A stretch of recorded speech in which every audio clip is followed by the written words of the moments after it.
Ray Kelly's obviously done an extraordinary job in New York, and the federal government partners a lot with New York because obviously our concerns about terrorism oftentimes are focused on big city targets. And I think Ray Kelly's one of the best there is. That was President Obama discussing New York City Police Commissioner Ray Kelly as the potential new head of the Department of Homeland Security. It was announced last week that current Homeland Security Chief Janet Napolitano will depart in September. Since then, a number of top politicos, including Democratic Senator Chuck Schumer and Republican Congressman Peter King, have pushed aggressively for Ray Kelly to be named as a replacement. But it's hard, very hard, to think of a worse choice for this job or a more off-message political signal for the president to send to supporters during this, of all weeks. Just yesterday, Attorney General Eric Holder told the crowd at the NAACP convention about being racially profiled while running to catch a movie, despite doing nothing wrong.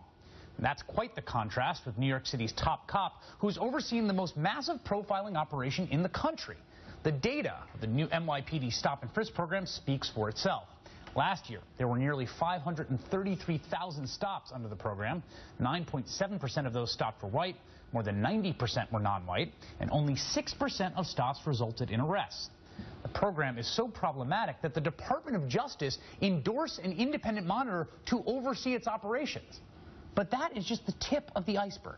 Ray Kelly is someone who called out the Bush administration for not conducting enough warrantless wiretaps, spied on protesters, peaceful protesters at the 2004 Republican National Convention, allowed the CIA to embed with the NYPD, a move opposed by the CIA Inspector General, and oversaw a sprawling, creepy spying program on area Muslims. In the middle of several long national discussions about privacy, government spying, and racial profiling, it's impossible to imagine a candidate who would send a worse message about the president's values than Ray Kelly.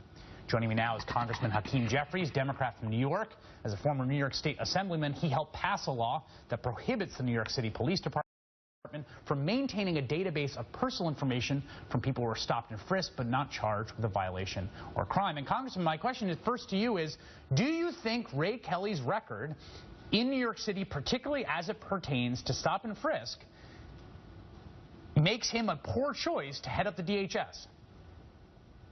Well, listen, Chris, Ray Kelly is an experienced law enforcement professional. He's been a good administrator. And perhaps I could even support his potential appointment to this position in the absence of the massive, aggressive stop and frisk program that he's run and the unconstitutional Muslim surveillance program. But that's kind of like saying I had a good year if you don't count the winter, the spring, and the fall. We can't divorce his tenure as police commissioner without looking at the fact that he has presided over the most significant organized form of racial profiling that exists in the country. Hundreds of thousands of people stopped, questioned, frisked, embarrassed, humiliated, in some cases even brutalized each and every year. The overwhelming majority of folks, as you just pointed out, have done nothing wrong and are also happen to be black and Latino. Besides that stop and frisk program that continues to be in effect today, although we're hopeful that a court will soon find it unconstitutional, as you also mentioned, Chris, Ray Kelly, until 2010, presided over a massive electronic database that contained, we believe, more than 1 million names of innocent law-abiding individuals who were stopped, questioned, and frisked, but let go because they did nothing wrong.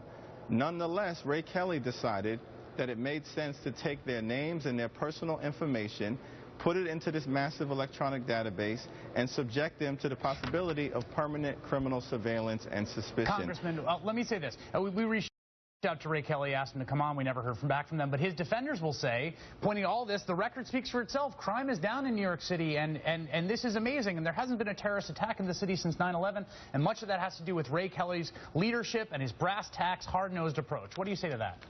Well, stop and frisk, of course, has nothing to do with the fact that crime is down in New York City. Crime has been on the decline for the last 20 years, beginning, interestingly enough, during the last 2 years of the Dinkins administration in 92 and 93, when Ray Kelly was police commissioner, who at that time embraced community policing and began this dramatic decline in crime.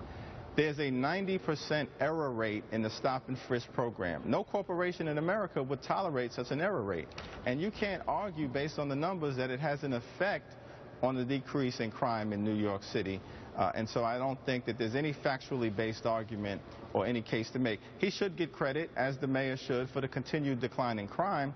But these violations of civil rights and civil liberties that he's presided over, both as it relates to the Muslim surveillance program and the stop and frisk program, cannot be excused. A few details about that surveillance program of area Muslims. In one report, an undercover officer describes accompanying 18 Muslim students from City College of New York on a whitewater rafting trip in upstate New York on April 21st, 2008. The officer noted names of attendees who were officers of the Muslim Student Association. These are completely nonviolent Muslim students who have an undercover officer with them on their camping trip, and this is something that Ray Kelly sanctioned at a time when Americans are wondering about the levels of surveillance of the national government. What message would it send to have him running DHS?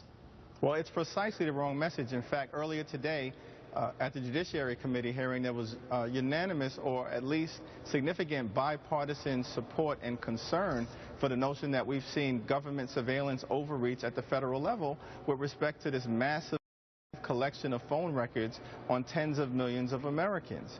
And so there's got to be an effective balance between national security or effective law enforcement on the one hand and a healthy respect for our civil rights and civil liberties on the other.